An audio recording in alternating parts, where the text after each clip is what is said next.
இத சொல்றது பழகிறது. அடுத்து பாஸ்ட் டென்ஸ்ல போட்டுறாங்க. யார் சொல்றாங்க? அவனே சொல்லக்கூடாது, வேற யார் சொல்றாங்க? ஒவ்வொரு ஆளா வந்து அப்படியே அழகா சொல்லிட்டு ஈஸியா பண்ணுங்க. I wrote a letter. So இங்க எதெல்லாம் மாறாதோ அப்படியே போட்டுட்டேன். நீங்க அதனால மாறுறத சூப்பரா ஃபோக்கஸ் பண்ணுங்க. சூப்பரா ஃபோக்கஸ் பண்ணுங்க. இங்க very good. I wrote right. யார் ஜீவிதாவா? Very good. I wrote a letter. அடுத்தது வா. I was writing a letter. Beautiful. Very nice. அடுத்தது. I had written a letter. அருமை. எவ்வளவு ஈஸியா போச்சு பாத்தியா? I had been writing a letter. அவ்வளவு ஒர்க் பண்ணிருக்கோம். அவ்வளவு ஒர்க் பண்ணிருக்கிறதுனாலதான் நீ சொல்ல முடியுது.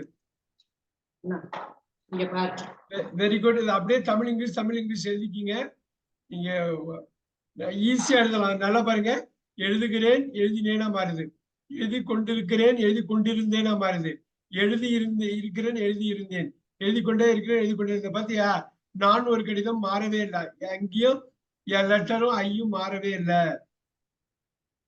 அந்த பொசிஷன் மாறி இருக்கலாம், அவ்வளவுதான். எது மாறுதோ அதுல மட்டுமே ஃபோக்கஸ் பண்ணுங்க. ஈஸியா போயிடும்.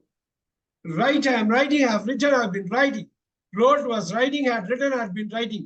Only change ஆனதை மட்டும் நான் சொல்ல பாரு. மாற்றம் இல்லாத நான் சொல்ல பாரு. அப்ப ஃபோக்கஸ் எல்லாம் அதுல கொண்டு வந்து அடிக்கலாம். தப்பே வராது. ஃபாஸ்டா பண்ணலாம், கிளியரா பண்ணலாம். அடிங்க. சூப்பரா பண்ணுங்க.